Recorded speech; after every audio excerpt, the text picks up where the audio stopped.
and thanks for tuning in again to my video series about my online course, Telling Yourself the Story.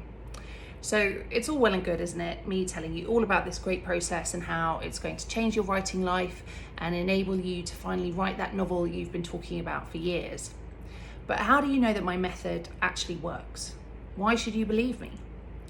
Well, this video is going to tell you a story of my first writing student and how they started off on their writing journey. That's right, that student was me, and this video is about me. In the last 4 videos, I've given you tons of information and described in a nutshell what Telling Yourself the Story is about and how you can get this way of writing that I call first draft freedom. I really think you should watch the other videos if you haven't yet, because this is just a recap. But essentially, I tell you that hundreds of creative writing textbooks and websites all vouch for magical methods that guarantee systems of writing that will end in you producing a best-selling novel. I really disagree with this. If you're so busy writing so that your second to last plot point falls exactly on page 83, you're going to forget about the truth of your characters and what their intentions and goals actually are. Your book won't be truthful, it will be formulaic. My system of first draft freedom is different. I say that this first draft of your novel is you telling yourself the story. It will probably be bad, but there will be some parts of it that will be very good. And once you've got to the end of it, you'll know what your book is about.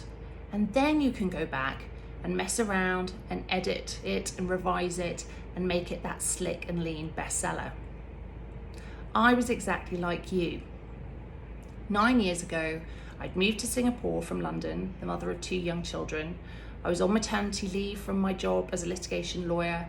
I'd always talked the talk about writing a book. I'd kind of joked about it, rambling about the plot I'd come up with down the pub to anyone who would listen. But of course I didn't have time, right? I didn't have time to write it. I had kids, I had a job. Then I was in a foreign country, I was busy, I was stressed. I felt it was a good month if I managed to read a book, let alone write one.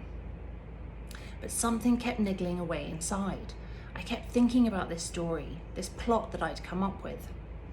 Sometimes I even went and sat down and wrote the first paragraph or even a page.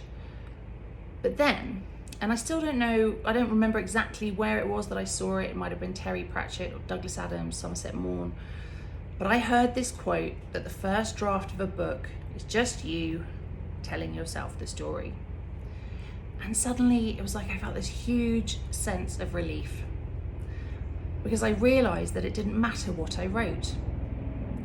I'm not sure at that stage who I thought would actually be reading it. And this point always makes me laugh a little at writers at the beginning of their writing journeys, that they, myself included, get embarrassed by their writing even before they've written it, because no one needs to read it, do they? Not until you're happy with it. I mean, when you learn to drive, you don't invite your entire family into the car as passengers when you've only had a couple of lessons, do you? There's this odd idea that artistic exploration has to be shared and bandied around to make it valid. It doesn't. Not at the beginning. Not when you're discovering who you are as an artist. When you're discovering that the story is what you actually want to tell. That's where the freedom comes from. This is private, this process. It happens between you and your piece of paper. And nobody need ever see it until you are totally and absolutely happy with it. As a caveat to that, I will say that writing groups and communities like the one I set up here in Singapore and the one that you'll get on this course are brilliant resources as a support network. But these are people who have the same interests and desires as you. These are people who are interested in furthering their craft, just like you. This is not your cousin Tim, who prefers fanfic, or your boyfriend who only reads car magazines. So anyway, that's what I did. Kind of secretly and privately, I wrote the first draft of my first book and I told myself the story. And to this day, it remains the most fun I've ever had with writing. I had no pressure.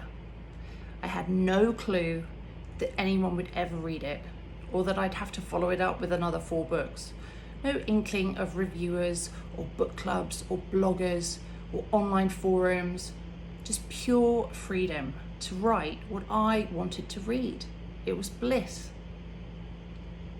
Then, like any new convert to a new way of life, I wanted to tell everyone I knew about what I'd learned and what I was doing. So I started the Singapore Writers Group. I read every book I could find on publishing and getting an agent. This was in 2012, and so Instagram and Twitter was still very much in their infancy. And so I was actually sending out hard copy manuscripts to agents. But I treated it like it was my job to find out everything I could about this new industry to me.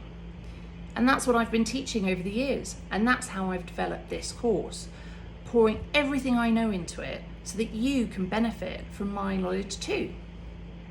But, and I genuinely mean this, not only benefit with hopefully a publishing contract and a career as a successful writer, but as someone who is now fulfilled because they are finally living the creative life they have wanted to live out.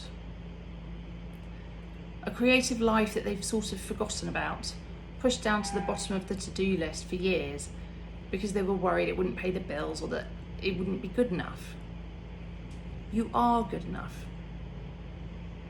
Becoming even a tiny part of helping a writer develop confidence in their own skill and imagination to give themselves a chance at creating something brilliant is honestly one of the greatest things I've ever done.